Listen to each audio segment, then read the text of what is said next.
Apple buys the domain iCloud.com for $4.5 million. Spygate gets official. Steve Jobs goes on record to say it's a bug.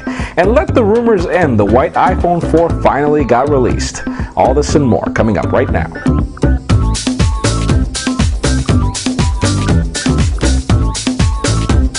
Hello everybody, I'm Jaime Rivera and welcome to the Pocket Now iReview, the show where we go through all this week's cool and the not so cool inside the world of Apple's iOS devices. Let's start this week off with the cool.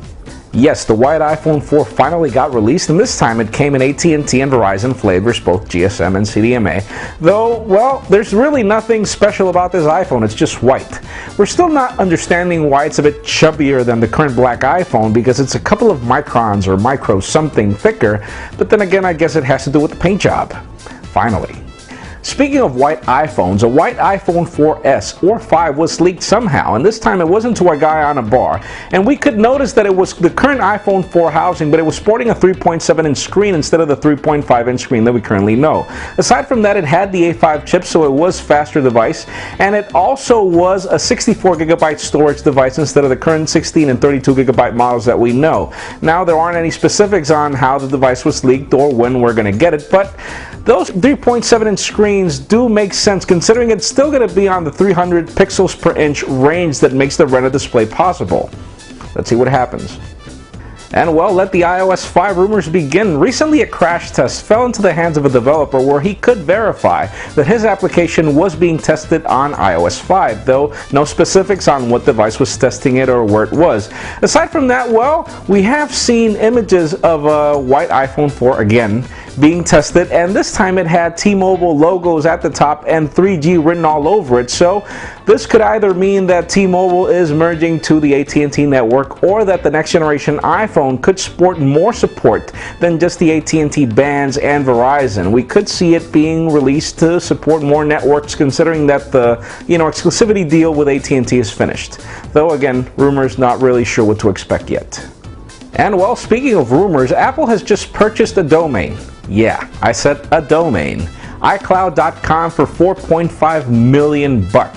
If this doesn't sound like iTunes in the cloud, I don't know what does. I really don't understand why Apple didn't buy the whole company for the $4.5 million, but it was just a domain. The company is now registered as CloudMe.com, but then again, we could see Apple moving into this whole mobile me, going into the cloud a lot more than it currently is, and probably bringing iTunes to it, though no dates are yet specific. Not really sure we could expect it to be out yet, because rumors out there say that everything's ready for release. No events have been mentioned, so not really sure we have to expect or wait for this till June. And well, ever since Froyo was released on Android, I must admit I'm on the list of people that use Android specifically for the turn-by-turn free navigation services offered, and we have been expecting or wishing that this made iOS somehow, but sadly it's currently not free. You have to pay for it. So rumors have it that Apple's working on a crowdsourced traffic navigation turn-by-turn thing to be released eventually, but since we're getting close to the not so cool section, let me just warn you, this is what Steve Jobs said was being created as an excuse for Spygate. So let's talk about that now. Well, that does it for the cool. Let's continue on with the not so cool. That's right, Spygate. Steve Jobs came on record on an interview and also offered a press release where he said that Apple wasn't really trying to track you.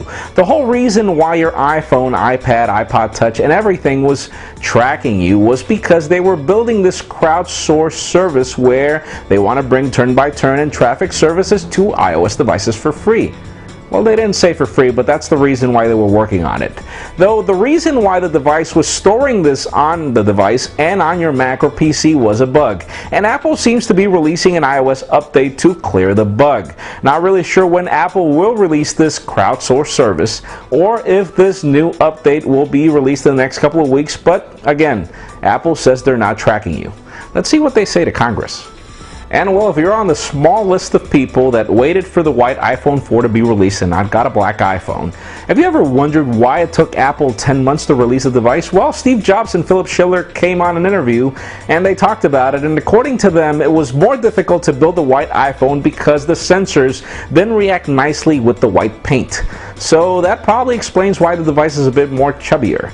And then aside from that, well, it seems that the white paint didn't do a good job at enduring over time.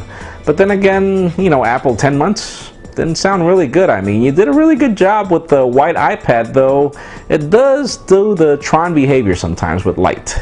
So we'll see what happens with the white iPhone for the future.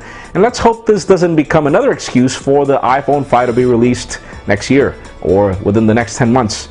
Let's hope it comes out in June. That's it for today's show. Thank you very much for watching. I'm Jaime Rivera. Remember to give us a thumbs up if you like what you saw. That's it for now.